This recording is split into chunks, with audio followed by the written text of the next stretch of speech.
Dear students, it's Borbala checking in for Unit 7 of Action Research course, and this will be a short check-in video since we're having a Zoom meeting this Saturday on the 29th of October at 5 p.m. European Standard Time Zone. So I really hope that as many as possible of you can join us and we can have another circle around of how we are in the course, and we can share a little bit of our individual projects. During this Zoom, what I'm planning to do is that we do a go around, so each of you can share something about your data collection and maybe one piece of data, one piece of information that you think it's interesting, and a little bit of your reflections on what that data tells you, what you have learned from that data, and what you think as the implications of that data and of your learning. And this question is the focus question of our current unit, Unit 7.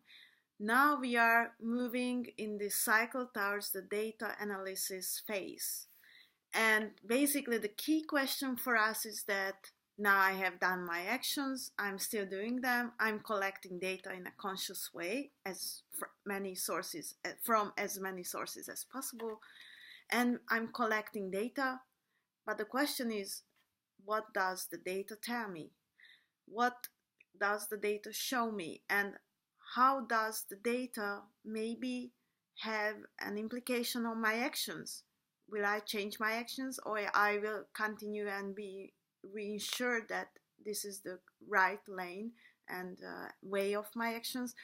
In what ways can I modify my actions to be more accurate and accommodated to the actual community?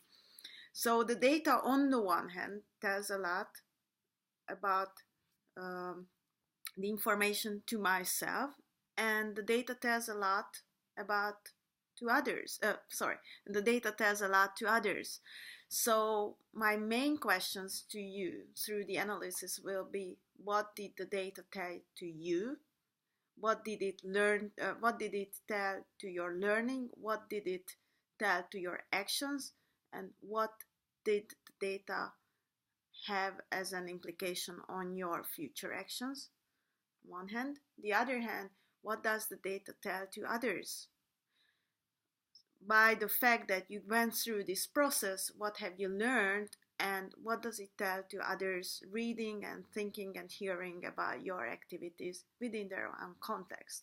So what I mentioned in my previous videos, what is the transferability of your lessons learned, of your learning points, of the implications you realized. Concerning the data collection and primarily the analysis of the data, there have been some questions about the categories we create and how we try to understand what does the data tell us.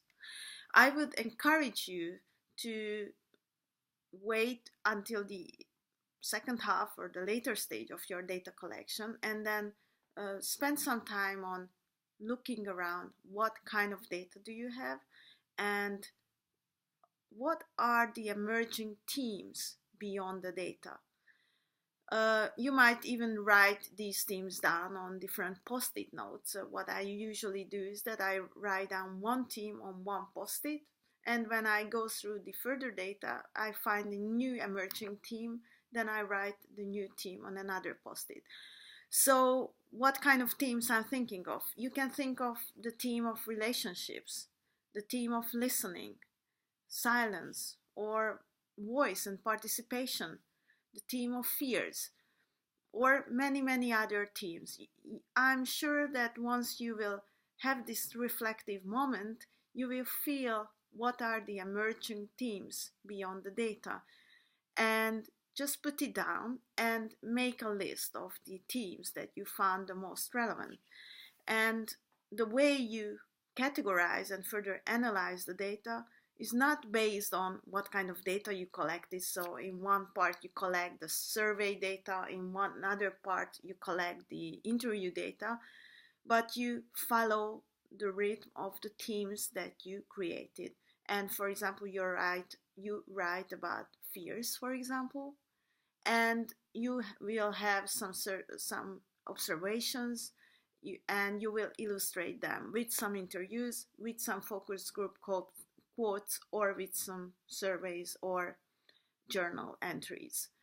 So my preference for qualitative research is that we have a headline of certain themes, and we have certain conclusions or observations that we want to do based on our research, and these observations are proved by the data we collected from various sources.